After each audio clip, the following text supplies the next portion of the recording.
Show business in those days happened in New York. This was before the glory days of Hollywood, the 1930s and 40s. And of course, once the New York-Los Angeles axis was established, it was then probably inevitable there would be a Los Angeles branch of the Friars.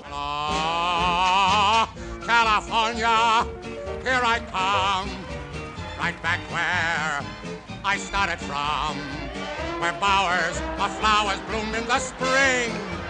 Each morning at dawning birdies sing and everything. Here's the fellow who started all, Georgie Jessel. Georgie, can you give us a little bit of the history on the Friars? Quickly, a little more than 10 years ago, I founded the Friars of California with the aid of all these fine actors and some lay people as well, like Harry Carl and many others.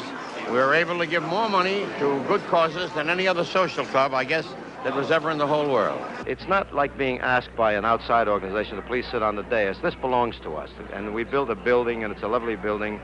And if a guy wants to go out and have a couple of drinks or play cards or shoot pool or something, he doesn't have to go downtown anyway. He's got his own place he can go.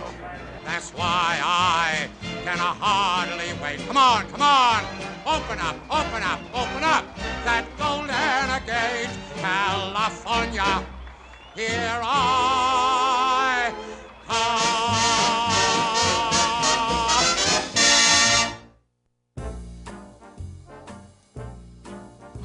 Friars Club, good afternoon.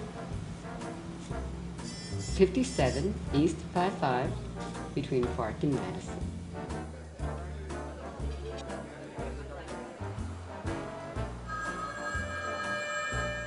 Good afternoon, Friars Club.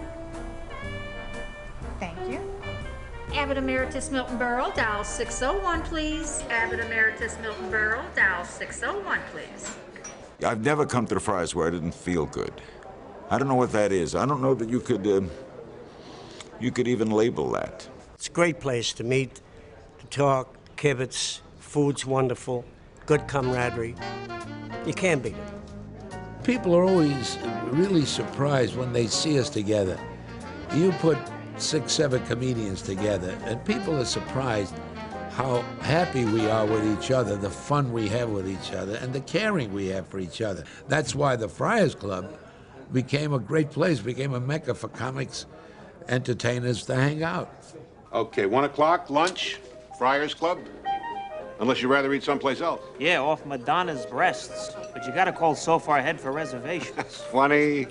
Yeah, Burl said I'm not topical. When you become a comic, your family is all the other comics. When you get together, it's like no other group because they're all full of jokes. When you sit down and you talk to another comedian, you know the town, he tells you, when I was in Ohio, when I was in here, when I was there, you know these towns because you've gone through them.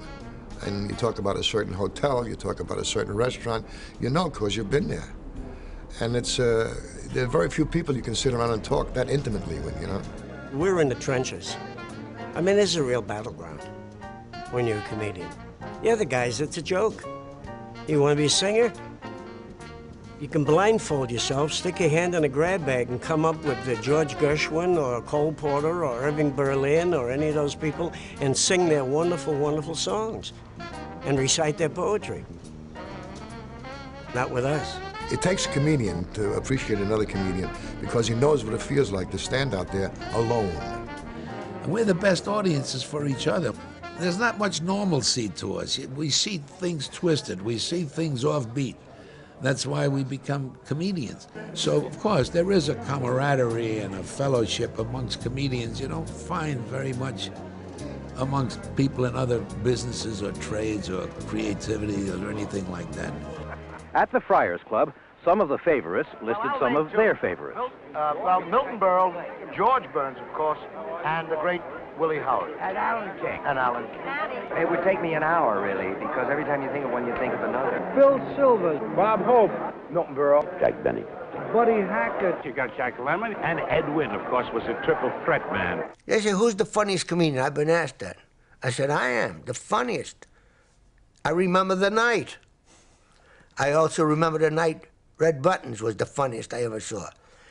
At the Patio Theater in Brooklyn, I saw Jackie Leonard, who was mostly an inside comedian, reach an audience of 1,500. He was sensational. I seen Milton on a night when I wondered Do I have the right to be in the same business? Yes, I'm the funniest. That night, everybody gets a night or a time to be the funniest. We all have, whatever has gotten you to a point where you can make a steady living, standing up and doing your thing in this business. All the guys at the Friars are the funniest.